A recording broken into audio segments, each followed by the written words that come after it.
Welcome to Sangita kitchen. Sangita কিচেনে আপনাদের সামনে আরেকটি রেসিপি নিয়ে হাজির হয়েছি, সেটা হচ্ছে চিতল মাছের রসা। এই দেখুন, এখানে আমি মাঝারি সাইজের 6 পিস মাছ আমি এইভাবে নুন হলুদ মেখে রেখে দিয়েছি। আর তার সঙ্গে লাগবে এরকম লম্বা লম্বা করে টমেটো আর আলু কাটা। মশলা যেটা লাগবে 1.5 চামচ শুকনো লঙ্কা বাটা, 1.5 চামচ জিরে বাটা, 1/2 চামচ আদা বাটা, ধনে পাতা, আর লাগবে গোটা গরম মশলা। এবার দেখুন আমি চিতল মাছের রসাটা কী করে তৈরি করি আপনাদের সামনে দেখিয়ে দিচ্ছি। প্রথমে আমি কড়াইতে তেল দিয়ে হালকা করে মাছটাকে প্রথমে ভেজে নেব। এই যে সাধারণ সাধারণ রেসিপি আপনাদের সামনে আমি দেখাই, আপনারা আমাকে সাপোর্ট করবেন যাতে আমি আরও উৎসাহ পাই। অনেকটা এগিয়ে গেছি, এবার আপনারা চাইলে আমি এগিয়ে যেতে পারবো।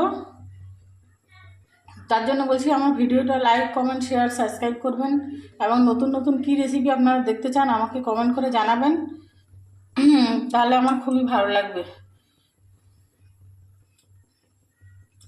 তেলটা গরম হোক, তারপর আমি মাছগুলো দিয়ে একে একে ভেজে নেব।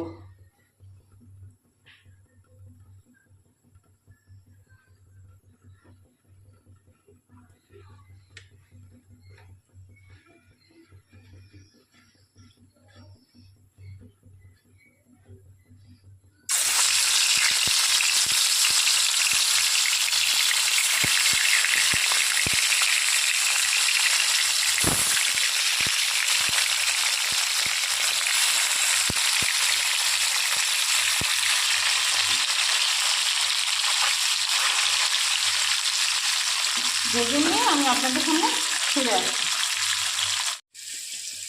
দেখুন সব মাছগুলো আমি সুন্দর করে ভেজে তুলে নিয়েছি, মানে খুব কড়াও ভাজিনি, খুব হালকাও ভাজিনি। এইবার আমি যে আলুটা কেটে রেখেছিলাম, আলুটা আমি নুন হলুদ দিয়ে আগে ভেজে নিচ্ছি লাল লাল করে। দেখুন আলুটা নুন হলুদ দিয়ে লাল লাল করে ভেজে নেব। ভেজে নিয়ে আমি আপনাদের সামনে ফিরে আসছি। এই দেখুন আলুগুলোকে লাল লাল করে আমি সুন্দর করে ভেজে তুলে নিয়েছি। আলুগুলো অর্ধেকটা আমার সিদ্ধ হয়েই গেছে। এবার দেখুন কড়ার মধ্যে আমি একটা শুকনো লঙ্কা ফোড়ন দিয়ে দেবো।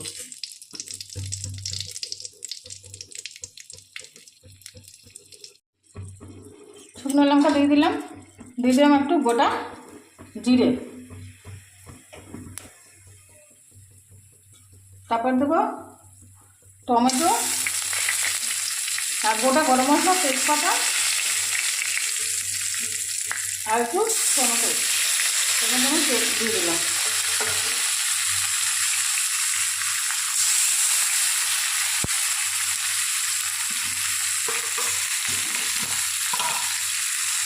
দিয়ে দেবো পরিমাণ মতো একটু নুন,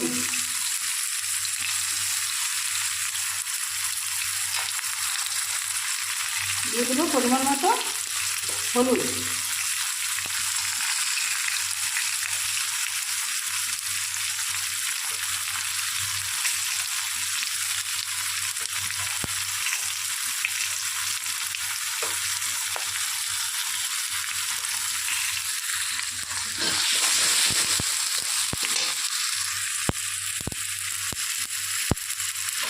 এবার দিয়ে দেবো বেটে রাখা মশলা, লঙ্কা, জিরে আর আদা আমি এর মধ্যে দিয়ে দেবো।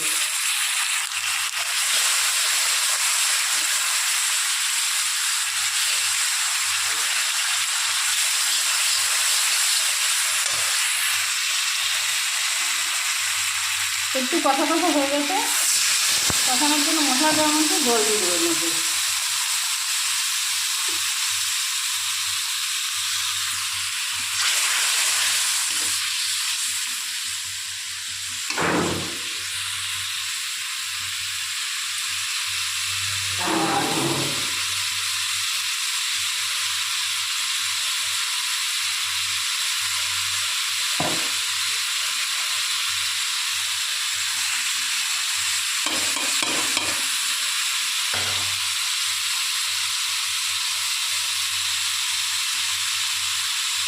মশলার গা থেকে তেল ছেড়ে দিয়েছে।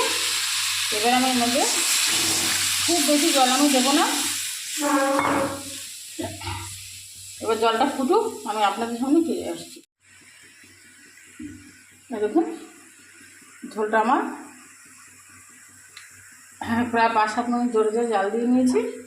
এবার এর মধ্যে আমি ভেজে রাখা আলুটা আর মাছটাকে দিয়ে দেবো।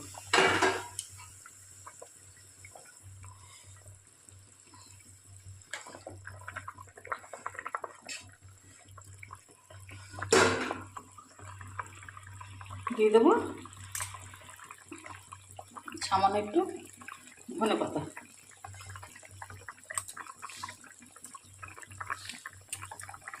এবার আরও 5-7 মিনিট ফুটে উঠুক, আরও 5 মিনিট ধরে এরকম জোরে জোরে জাল দিয়ে নেবো।